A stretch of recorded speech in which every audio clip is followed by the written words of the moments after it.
Meaning of gnome. Gnome. Gnome. Gnome. Gnome. Gnome is a noun that refers to a mythical creature typically depicted as a small, bearded man with a pointed hat. Gnomes are often associated with gardens and are believed to possess magical powers.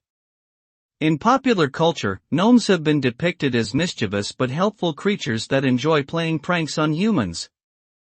The word gnome is thought to originate from the Greek word gnome, meaning thought or intelligence. Today, gnomes are often used as decorative objects in gardens and as characters in literature and film.